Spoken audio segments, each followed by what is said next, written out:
Well, hello, everybody. This is a little bit new, isn't it? Well, it is for me anyway. It is for you because this is the first time I've ever done it. I am already speaking rubbish, and we are 9 seconds into this new podcast. If you don't know me, and I'm sure you do, otherwise you wouldn't be listening to this, my name is David. I am on a few other podcasts, and this is an idea that I have had for, I was going to say a number of months. It may even be close to a year, to be completely honest with you. What I want, right, so let me take you on a journey, folks. Settle in. I've got myself a coffee. So let's settle in while I take you on a ride to tell you what I've been up to and why I've come to this decision to give this podcast a little try.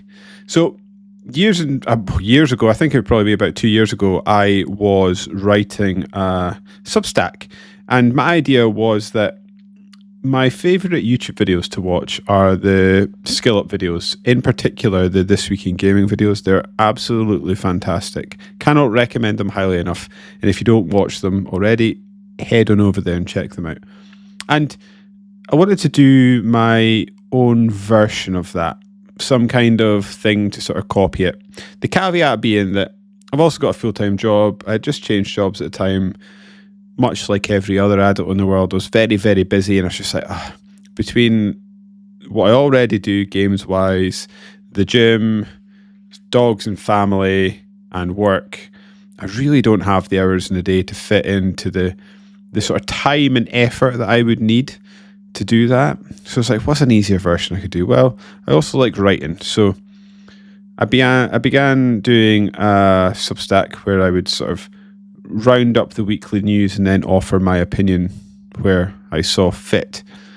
That was fun. It was really fun. But to do it properly, it ended up taking about half a day, which, if you've got the time to dedicate to it, is absolutely fine. And also, yeah, I was going to say, like, not many people were reading it, but I also didn't really give it a chance, to be fair. So I kind of knocked that on the head and gave up, always thinking that maybe one day I'll find a way to go back to it, to be able to find a way to fit it into my daily life. And then recently, I was going to say we got some bad news at work. Honestly, I'm not sure it is, to be perfectly frank with you. Essentially, what happened in the day job is they have decided to reduce our hours by 2 days a week. Which equates to 2 days a week, 2 hours a week, which equates to a good bit of money. However, in terms of real time, it only equates to about 40 minutes a day, which is absolutely no use to anybody.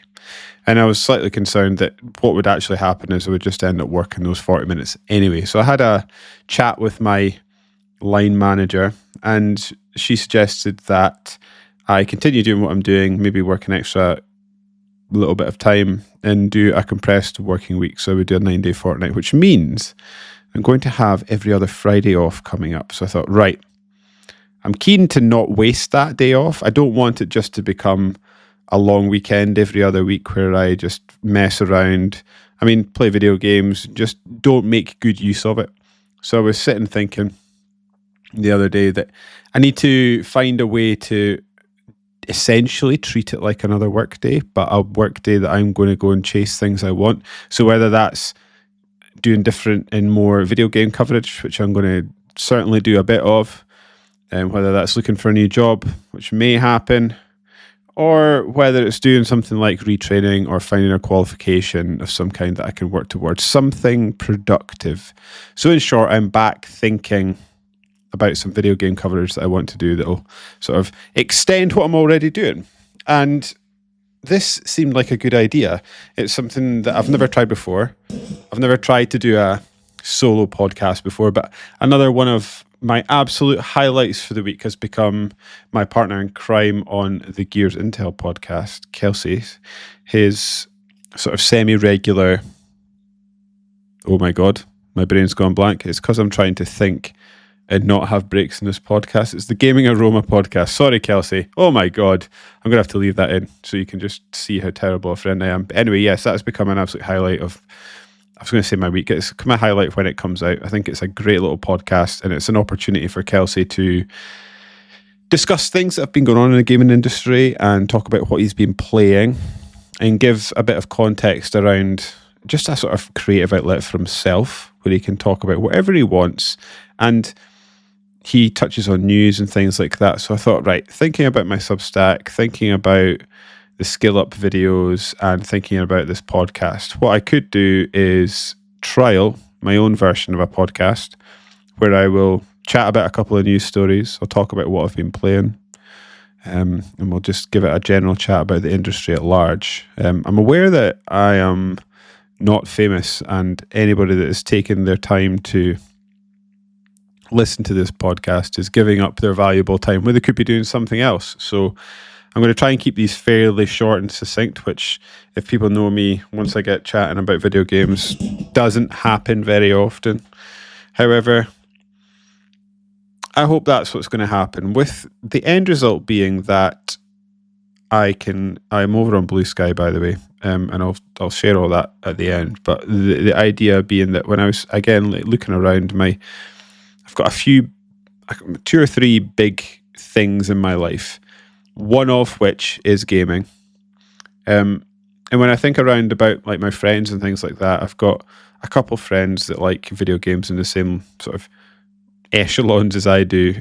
But most of my friends will either not play video games, or they will play video games, but they don't think about it on any sort of a deeper level. So again, sort of to build on everything else, what else I would like to do is create a little bit of a group of people on Blue Sky or anywhere. Like Discord's an option. I haven't really thought that through, but initially it'll be Blue Sky because that's where I am at the moment, and have people to chat about games and get excited about games with. So yeah, that's kind of the idea of this podcast. Hopefully found it some useful, and I would love it if people would interact and tell me how wrong I am about my gaming opinions, because everyone loves to be told they're wrong. But no, as long as it's polite, I'm quite happy to be told I'm wrong and hear some other ideas and other opinions. So the segments for this week, what are we going to be doing? We're going to be chatting about what I've been playing.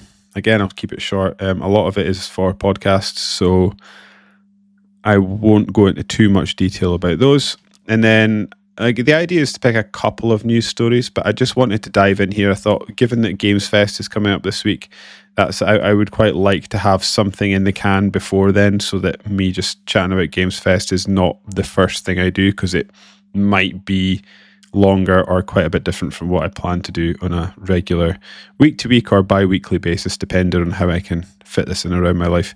So yeah, we're going to talk about one news story that has caught my attention over the last week or so, and then we'll get out of here. So yeah, what have I been playing? So I've been playing three things mainly. I've been playing, four. I've been playing four things. Castlevania Lords of Shadow, which Alex and I are playing for an upcoming Urban Review podcast, so I won't go into too much detail about that, except to say that it surprised me the format is. I'm struggling to see why it's a Castlevania game at the moment. I'm enjoying what it does. It's showing its age a little bit.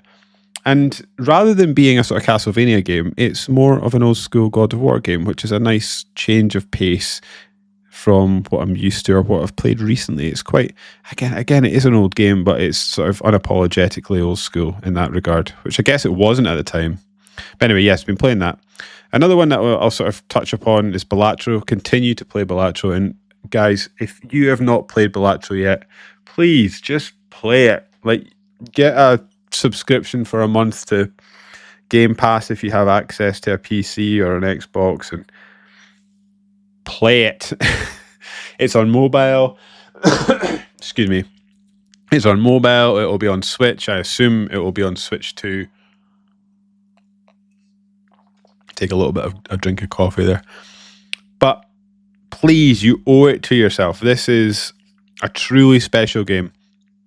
It wasn't the first of the card games that got my attention. The first one that I remember really liking was Actually, there's been a few. Slay the Spire was one, and Monster Train was the other one. I have Monster Train 2 installed on my Xbox, waiting to be played alongside a plethora of other games that I've not quite made it to yet. But Balatro continues to be something I just sort of plug away at every so often. I play it on the phone from time to time, but and I've put probably near 100 hours into it on my Steam Deck now, and I seem to have sort of switched over to playing it on Xbox purely just because there's achievements on there, but there's no other rhyme nor reason. I've just found myself, that's the platform I've ended up playing on. I think Alex, my partner in crime, has ended up on mobile, having left Switch, but I'm sure he probably plays both from time to time anyway.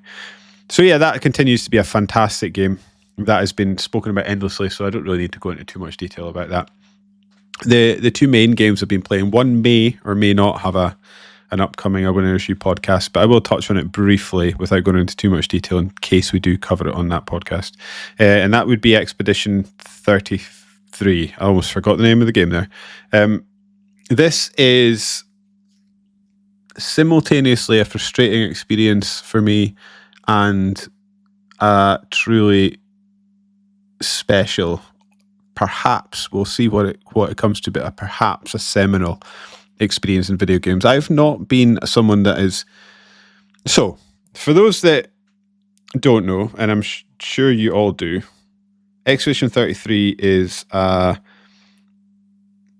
riff, a sort of French riff on the JRPG, let's call it genre or subgenre, I guess is what it is. It's essentially an RPG game made by a French developer in the ilk of a Japanese role-playing game. And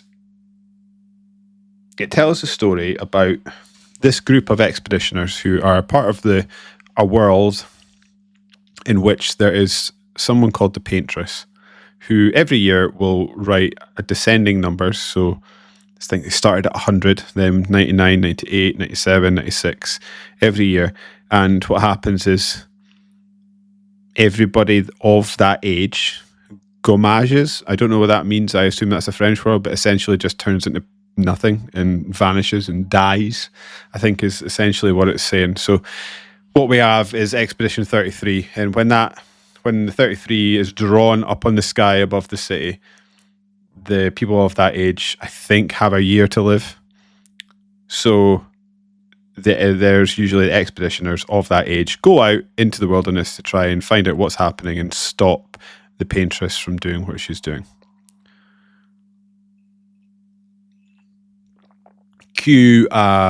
It's quite short in terms of like JRPG standards, I think, from what I know, because it's, again, I think I've said this, it's a genre that I haven't really touched upon, and I sort of shied away from, tried a couple, didn't immediately jive with them, and then just sort of, if I'm honest, used that as an excuse to disengage from a genre and think, right, well, at least that is a genre of games that I don't have to engage with. In a world in which we've got too many games coming out every year, more than I can find time to play anyway, it was quite comforting to be able to say, oh, well, at least there's a big JRPG come out. I don't need to worry about that because I don't like JRPGs. Turns out I maybe do like JRPGs. And this is one of the first ones I've properly played, certainly completed. I have dabbled. I'm interested in playing the newest Final Fantasy game. I also thought that would maybe be an on-ramp to the JRPG genre because it's sort of a Japanese take on a Western formula.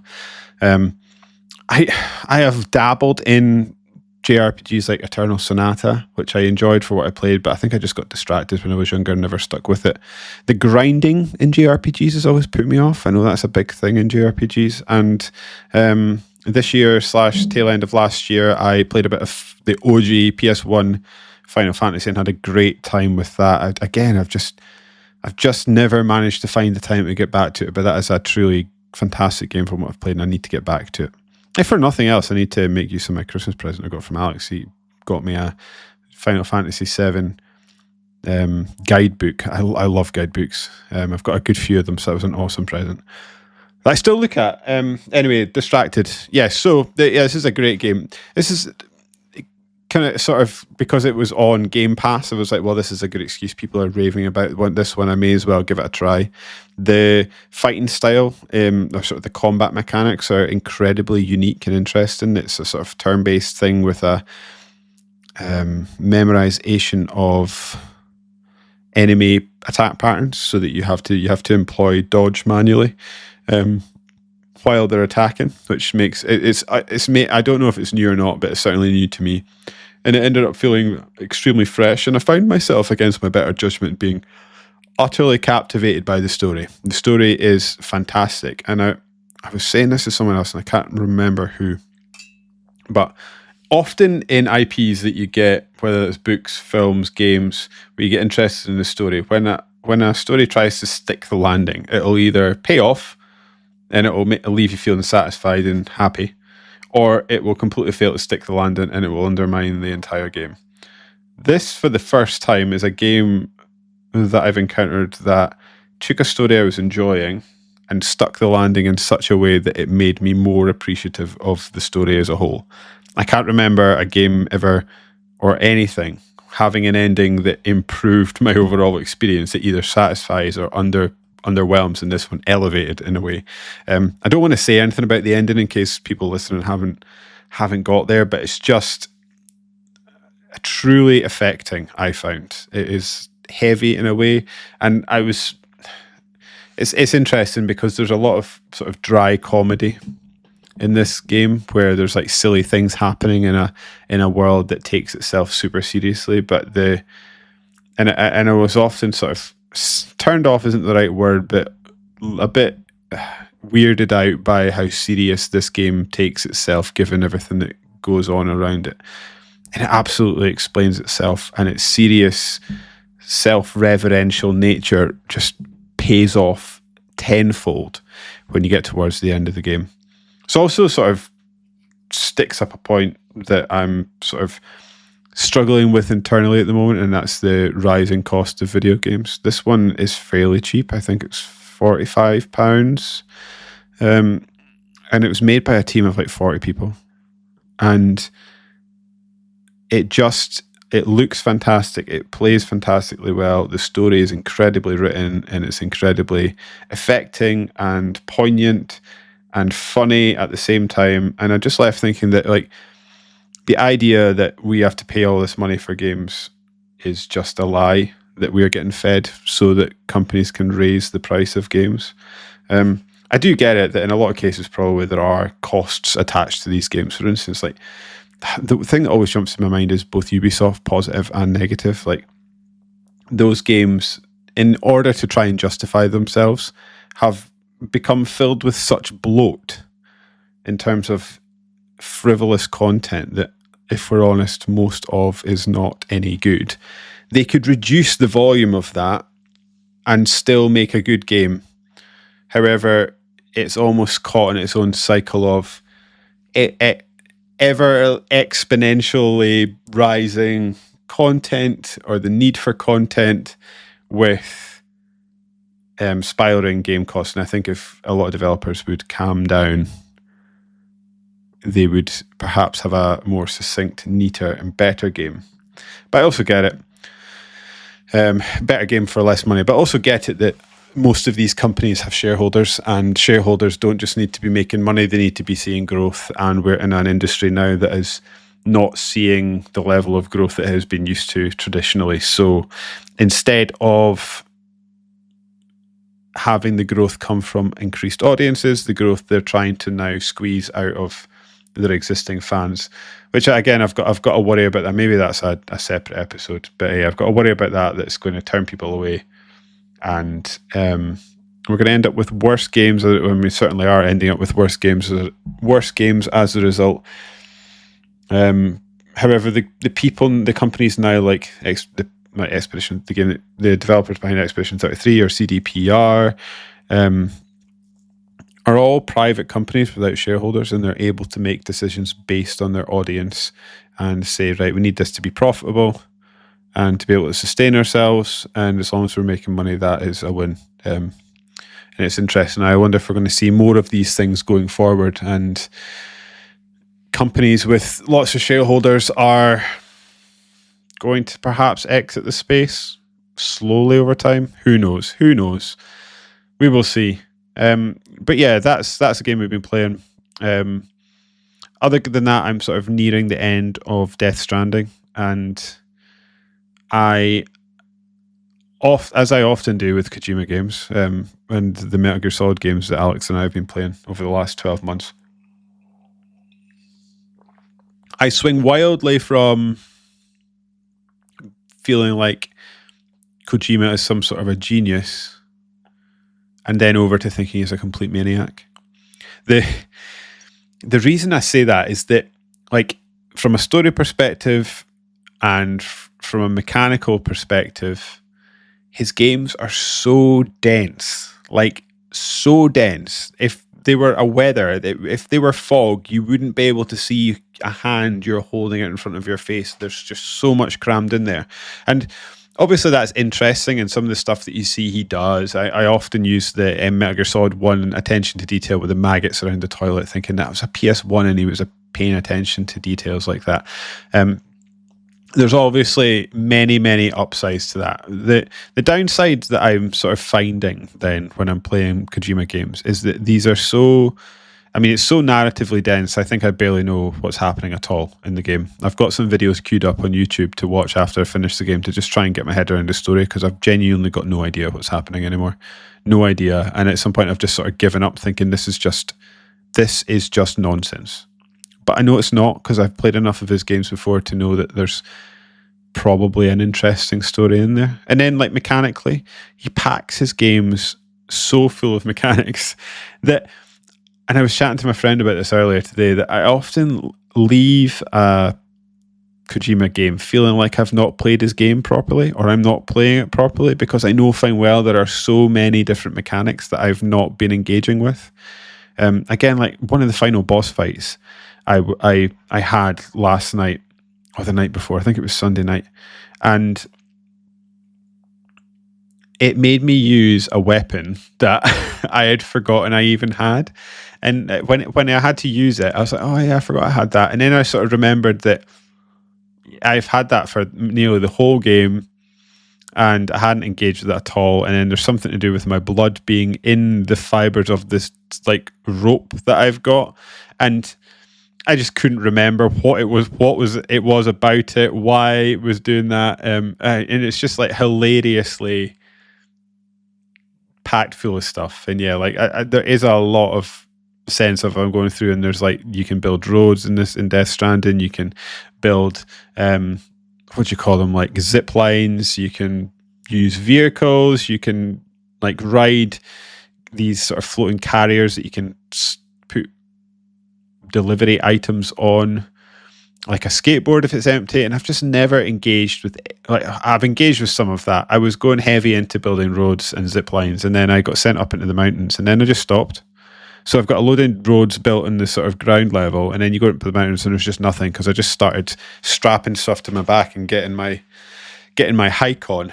The other thing that sort of confuses me about Death Stranding is I find it difficult to speak about. I think I might go and write something about this game, because that will help me get my thoughts in order. Because the elevator pitch, if I was to meet someone that didn't know anything about Death Stranding and asked me what it was, if I was to explain it, I know fine well that it would sound like a terrible game. However, it is, I found it utterly captivating. And there's moments when the game hits that I'm just like, this is wonderful. This is truly wonderful. It catches the awe. There's something known as the runner's high that you get if you catch your run in the right way, you can feel almost euphoric, because you just get hit with the endorphins, your body's feeling good, and you're like, I can do anything.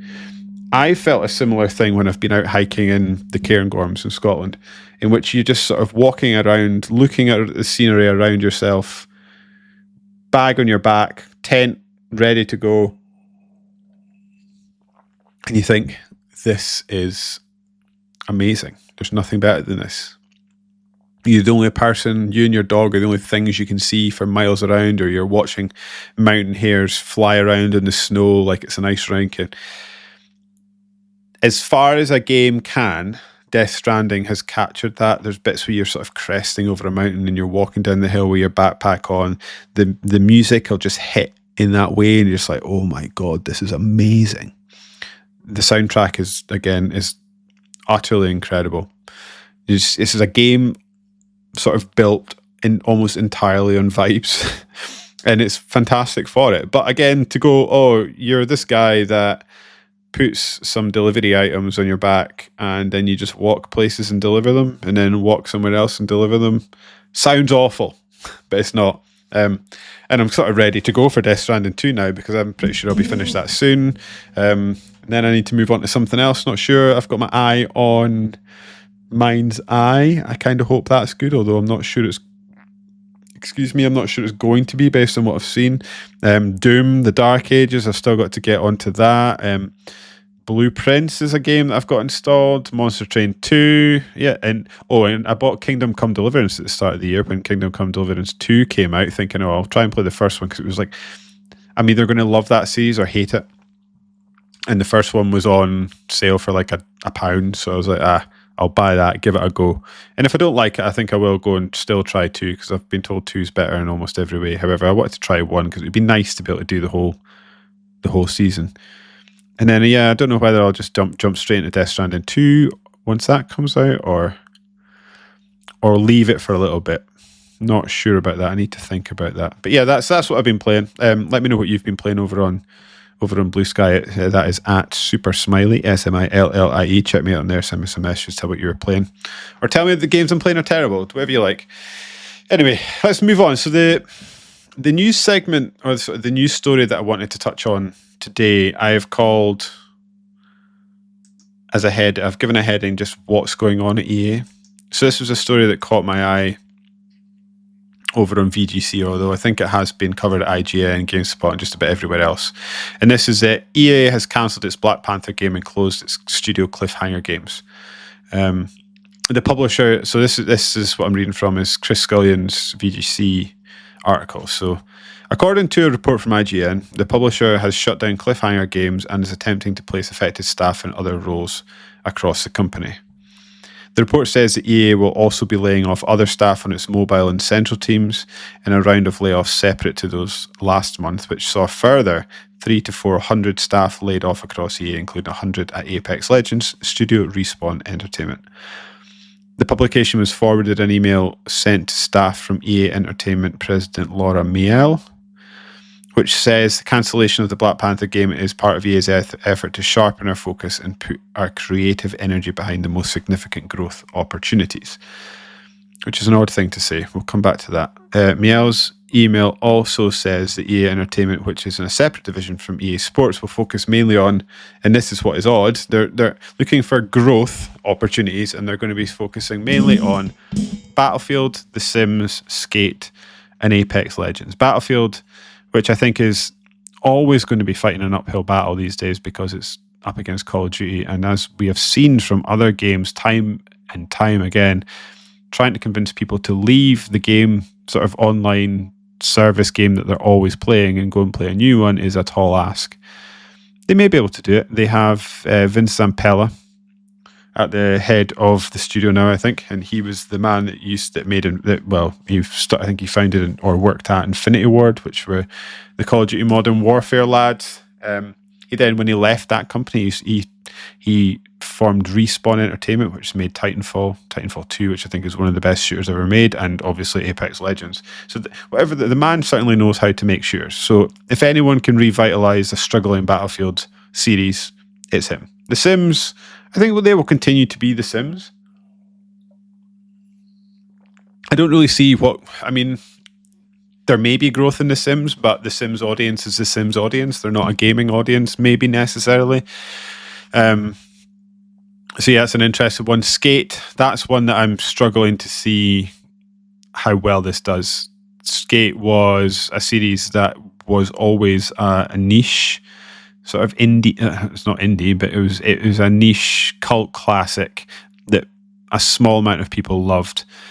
And now they're turning it into a live service game, which I think will annoy the bulk of the people that would have been excited for a skate game. So I'm struggling to see where the audience comes from that skate series. And then Apex Legends has been well documented recently as being struggling. It is hemorrhaging players to the point that they've now started bringing in they've halved the season lengths and doubled the battle passes to try and, again, back to what we were saying earlier, extract more money from the same amount of people. So it's hard to see how those games represent growth. EA have also said, however, that development will continue on Motive's Iron Man game and Respawn's third Star Wars Jedi game. So, what's going on at EA? I think much like a lot of the games industry now, especially, again, ones that have got hefty amounts of board members and shareholders to keep happy, we're seeing a lot of layoffs happening, and there seems to be no sign that this is going to slow down anytime soon. The thing I think is interesting about this is like a drastic cutting back in the sort of my initial reaction when I was thinking about this earlier is what the future of EA are. I mean, EA, granted, some of the games they have, like FIFA, Madden, even Battlefield to an extent, Apex Legends and The Sims, all make money. They're all massive franchises, but the problem is as Activision ran into before they were sold to Microsoft, you need to be creating new IP so that as these existing IPs you have naturally sort of hit the point in their life cycle where they're becoming less popular, players are drifting away onto other things, and it's just sort of reaching their natural end, that you've got new IP ready to intersect that downward curve with an upward curve so that you're building in new things. And I just don't see EA doing new things anymore. I mean, FIFA's, well, it's EA Sports FC, that's down as well. And yeah, we're just seeing lots and lots of mature content coming from EA with very little apparent effort to put new stuff into their content. And I would be a little bit worried by that if I was at the top of EA. But then I was thinking about that, and then if you look at the sort of drastic cutting back, and this may have been reported somewhere else, I haven't seen it reported anywhere, so if I'm positing an idea that has been debunked already, then apologies, but it had me wondering if EA was setting itself up for sale. So I've not been involved in, but I've sort of worked around other organizations that aren't in the video gaming industry as they have been prepping for sale.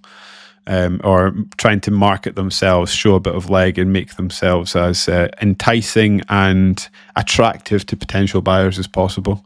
And what they do, obviously, is not obviously, it may not be obvious, but what these companies do in this situation is they cut the chaff away. They absolutely strip themselves back to the bone, and they make themselves as lean as possible. They neaten things up. They cut off the sort of frayed edges for a couple reasons. One, to make any prospective buyer interested in picking them up, thinking that this is just something that they can pick up and run with. They have their popular games in the pipeline. They're working on their popular games so that you can sort of pick up and just allow that to continue. They also have a suite of IP that they're either not touching or are ripe for being brought back to market. And in addition to that, they make themselves as lean and as nimble as possible so that the bloat that any potential buyer might have to take on in terms of extra staff or extra buildings that they won't need aren't there. And it's not a case of, oh, well, we think you're worth X, but A, B, and C is not something we want. So that would either put us off or would expect to pay less. What you do is you cut yourself right back so that you're just this lean, ready, like out the box, ready to go package. And that just sort of struck me that seems to be what EA are doing. I don't know if they would sell the EA Entertainment division and the EA Sports division separately, or if they're hoping to do it one thing. I mean, the sports division seems to be essentially what EA is these days. So it may be that they're just hoping that that's the attractive package, and then they have these sort of other live service ongoing games as an offering to add on to that and top up any potential sale. But I would love to know what people think about that theory, because it just, yeah, like I say, it just seems to me that this is a company making itself lean so that it's going to be more attractive to potential buyers. They might not be. They might just be cutting back. I did hear in the news today, however, that there was some pushback from EA in terms of why they closed the studio working on the Black Panther game. Apparently it had been in pre-production for 4 years, and EA, I mean, rightly so, EA thought that has been far too long, and that they were actively recruiting, and they felt that the game should be much further down the road, so they decided to cut their losses. That's another reason that it makes sense. I guess just the counter to that is I just don't see the other IPs that EA are working on coming through. And if they're not working on them, are they working on them because the execs aren't thinking about that and they don't care and they'll make their money and leave? Or do they not see their future as having to guide ship EA, and hopefully that's going to be someone else's problem? I don't know. It was an interesting thought that I thought I would share with you guys. Anyway, we're over 35 minutes now, so I don't want to go too long for my first episode, but hopefully that was interesting and you enjoyed that. Like I said before, my aim is that I want to create some sort of gaming discourse that I feel I'm missing out on in my life. So please message me over on Blue Sky at SuperSmillie. If something else is more interesting, we can look at, I don't know, Discords or whatever. I can't imagine I'm new to any of you listening, but if you are, I'm also co-host of the Winner's You podcast, which I mentioned before. You can find us on YouTube and any podcast platform by searching for a Winner's You podcast. It's a sort of mix between deep dives on specific games and themed discussions where we'll talk about bad things in the video game industry and then rank them and things like that. It's good fun. Like I said, I think we might be working on an Expedition 33 episode potentially that Kelsey's going to drop in on, as well as a Castlevania Lords of Shadow episode, so please check those out. Again, as I mentioned before, I'm also a member of the team on the Gears Intel podcast, so please go ahead and check that out if you're also interested in hearing some aging, youngish dudes speak about their passion for all things Gears of War. I love doing that podcast, so please sub and give the numbers a bump. As I said, my working life is about to shift soon. I think around July it's going to happen, so I wanted to get this out ahead of Summer Game Fest and try and get into a bit of a routine before, so that when I have more free time I can sort of hit the ground running and get out with a more of a cadence to these. I would love to make them weekly, but at a minimum, I think they're going to be fortnightly. So we'll just see if I can keep up that cadence and how we get on.